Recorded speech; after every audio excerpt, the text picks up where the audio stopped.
Ajá. Continuando con nuestra clase de estequiometría de la reacción, es importante abordar un concepto que se presenta en la mayoría de los sistemas químicos y es el de reactivo limitante, porque hasta los momentos habíamos estudiado reacciones en las cuales se consideraba un solo reactivo el que estaba, digamos, controlando la reacción. Sin embargo, recuérdense que normalmente uno mezcla una cierta cantidad de un reactivo con otra cantidad de otro reactivo.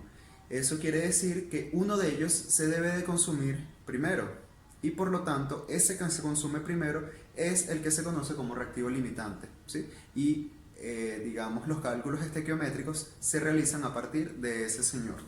Entonces, para definirlo, el reactivo limitante no es más que es el que se consume primero en una reacción química. Por lo tanto, este es el que va a estar controlando la reacción. Una vez que este se consuma, la reacción se acaba. ¿Sí? Ahora bien, como estamos agregando dos sustancias en las cuales una de ellas es limitante, la otra, que no se consume del todo, es la que se conoce como reactivo en exceso.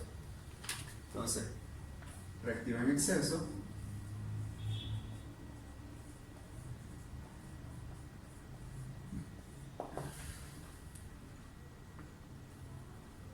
son sustancias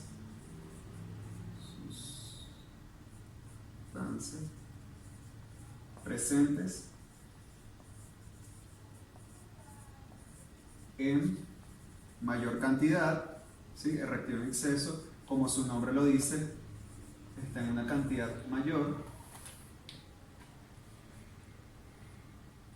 de la necesaria para reaccionar. De la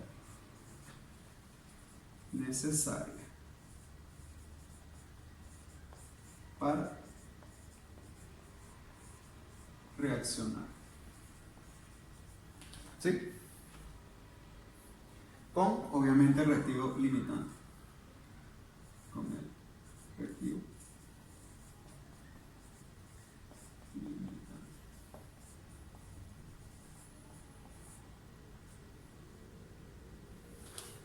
Entonces, en otras palabras, des en cuenta que nuestro reactivo límite va a ser el que controla la reacción, va a ser el que se acaba primero, y nuestro reactivo en exceso va a ser aquella sustancia que sobre una vez finalizada la reacción. Ahora, observemos el siguiente ejemplo, y dice así: la urea, que es un compuesto que normalmente se utiliza como fertilizante en la mayoría de las plantaciones de vegetales y esas cosas, es un compuesto que se obtiene a partir de la siguiente reacción. Tenemos amoníaco, gas, más CO2, dióxido de carbono, gas, me genera urea, 2 CO, más, voy a colocar aquí abajito, más agua. Esto es líquido y esto es un sólido. ¿Sí? Bueno, esto es un sólido, pero está en disolución acuosa. Entonces, des en cuenta, esta es la urea. Esto es lo que se conoce como urea. ¿Sí? Y se obtiene a partir de la reacción de estas dos sustancias. Entonces, el ejemplo nos dice lo siguiente. Tenemos 637,2 gramos de esta sustancia y tenemos 1142 gramos de esta sustancia.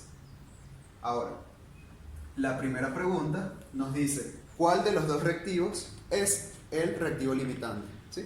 Es decir, mezclamos estas dos sustancias, ellas dos reaccionan, forman urea y agua. Y queremos saber cuál de estas dos sustancias se consume primero.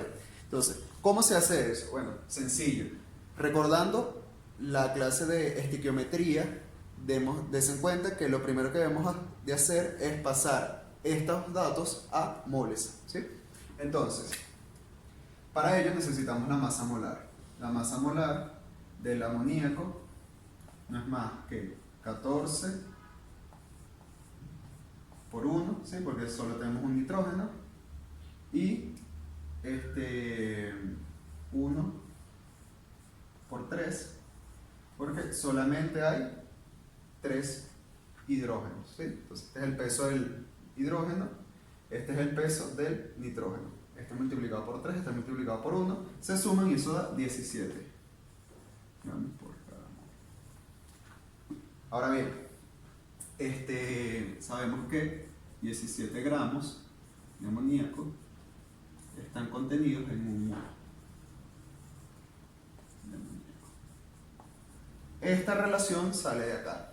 Ahora, los 637,2 gramos de NH3, ¿cuántos moles serán? Entonces, gramos se me dan con gramos y me da que los moles son 37,48 mol de NH3, ¿sí? Entonces, lo voy a colocar acá arriba. Ajá. Ya sabemos que 637,2 gramos de amoníaco equivale a 37,48 mol de amoníaco. Ahora vamos a determinar cuántos moles hay en esta cantidad de masa, ¿sí? Para el dióxido de carbono. Entonces, nuevamente la masa molar del CO2 va a ser igual a ¿quién? A 12,02. Este es el peso atómico del carbono, esto se multiplica por 1 porque solo tenemos un átomo de carbono, y 16, que es el peso aproximado del oxígeno, y como tenemos 2, se multiplica por 2 y se suma. Esto daría 44 gramos por cada mol.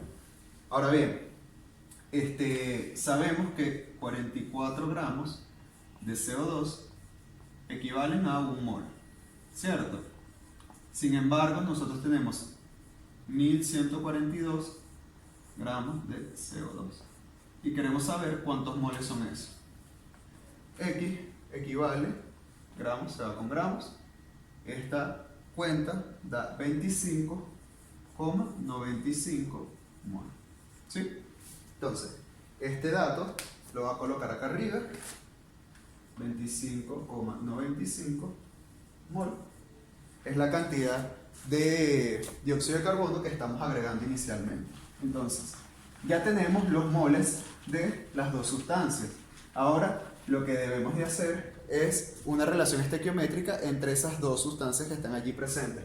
La ecuación está balanceada, ¿cierto? 2 nitrógenos, 2 nitrógenos,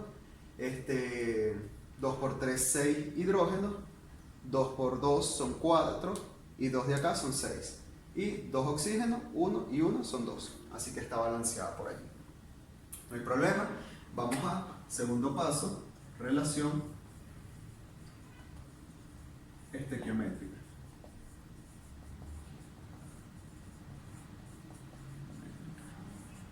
¿Sí? Entonces, tenemos 2 mol de amoníaco reaccionan con 1 mol de CO2, ¿cierto? Eso es lo que me está diciendo esta reacción, ¿sí? Esta ecuación. Ahora, acá podemos utilizar este valor o este valor, cualquiera de los dos, siempre y cuando esté del lado correcto.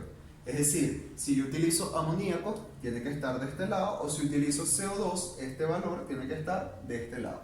Yo voy a utilizar amoníaco. Entonces, tenemos 37,48 mol de NH3. ¿Con cuántos moles de CO2 van a reaccionar? Mol se me va con mol, y esto da 18,74 mol de CO2. Dese en cuenta de algo. Este dato, este valor que yo acabo de calcular, es la cantidad de CO2 que requiero, ¿sí? ¿Que requiero para qué? Para que reaccione todo el amoníaco, ¿sí? Es decir, los 37,48 van a necesitar 18,74 moles de CO2 para reaccionar completamente. Ahora, comparemos este dato, 18,74, con este, 25,95. Eso quiere decir que el CO2 está presente en mayor cantidad, por lo tanto, el reactivo en exceso es el CO2, ¿sí? Es importante entender eso. Este cálculo que yo acabo de hacer es un cálculo hipotético, es decir, la cantidad de CO2 que yo necesito para que la reacción se dé completamente. Sin embargo, como es de esperarse, siempre va a haber un reactivo en exceso y por lo general ese reactivo en exceso es el más barato. Sí, claro, en términos de precio ahorita no manejamos, pero por lo general el amoníaco es más costoso que el CO2, ¿sí? La forma de demostrar que este es el reactivo limitante es por medio de una relación estequiométrica.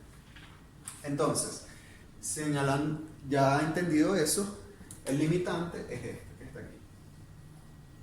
Reactivo limitante. ¿Sí? Lo va a simbolizar así. Ahora bien, ya conociendo el reactivo limitante, podemos proceder a determinar la cantidad de urea que se me genera al final, que es la siguiente pregunta. ¿Sí? La pregunta 2 de este ejercicio dice, calcule la masa de urea que se formará. Entonces, ya conociendo quién es el limitante, los cálculos se realizan en función de ese reactivo límite. Porque recuérdense que él es el que está controlando la reacción. Entonces, tercer paso, cálculo de la masa de producto. ¿Sí? Ahora bien, veamos acá la reacción. Dice 2 mol de amoníaco me produce 1 mol de urea. Lo voy a escribir así porque es más fácil. Entonces, los 37,48 mol que yo agregué inicialmente, ¿cuánta urea me va a generar? Esto, mol se me va con mol, y esta cuenta da 18,74 mol de urea. ¿Sí? Ahora bien, la masa molar lo voy a colocar por acá arriba. La masa molar de la urea no la voy a calcular porque ya la calculé cuando hice el ejercicio, da 60 gramos por cada mol. Este dato lo pueden verificar haciendo ustedes el cálculo o buscándolo en Wikipedia, también aparece la masa molar de la urea. ¿Sí? Entonces, si 60 gramos de urea están contenidos en 1 mol de urea, los 18,74 moles, ¿cuántos gramos serán? ¿Sí? Entonces, los gramos dan aproximadamente 1124, ¿sí? Gramos. O lo que es igual a decir 1,12 kilogramos de urea, obviamente. ¿Sí? Esa es la segunda parte del ejercicio, calcular la cantidad de masa de urea que se me genera a partir de esos reactivos. Ahora bien, la última parte, un poco más de razonamiento. Voy a borrar esto. Está aquí.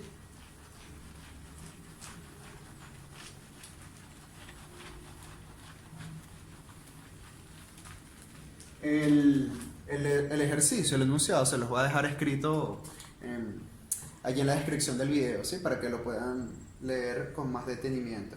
Pero bueno, la parte C dice lo siguiente. ¿Cuánto reactivo en exceso, en gramos, quedará sin reaccionar al finalizar la reacción? Entonces, a colocar inicialmente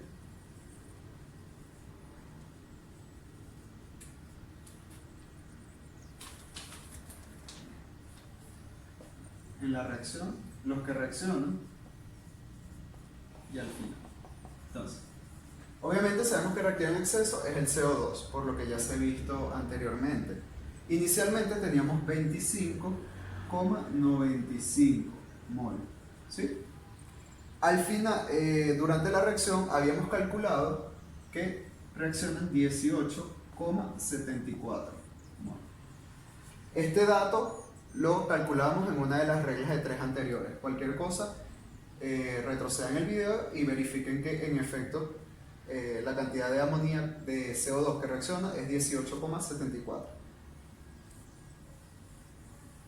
Entonces, al final de la reacción, ¿qué es lo que voy a obtener? Voy a obtener la diferencia de estos dos. Es decir, inicialmente tenía esto, se consumió esto, por lo tanto me va a sobrar 7,21 gramos.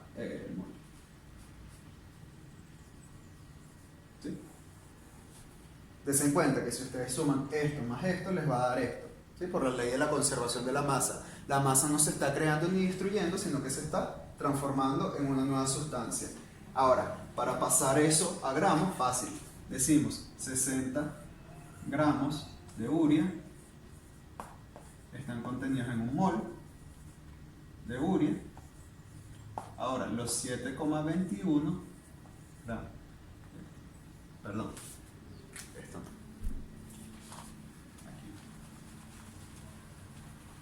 Aquí tenemos que usar la del CO2, porque estos son moles de CO2. Entonces serían 44 gramos de CO2 pesan un mol de CO2. ¿Sí? Los 7,21 mol de CO2, ¿cuántos gramos serán? Esto me da que X es 317,24 gramos de CO2.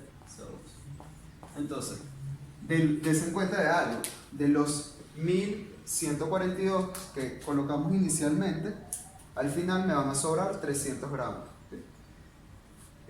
Básicamente, eso es lo que se conoce como reactivo límite, reactivo en exceso.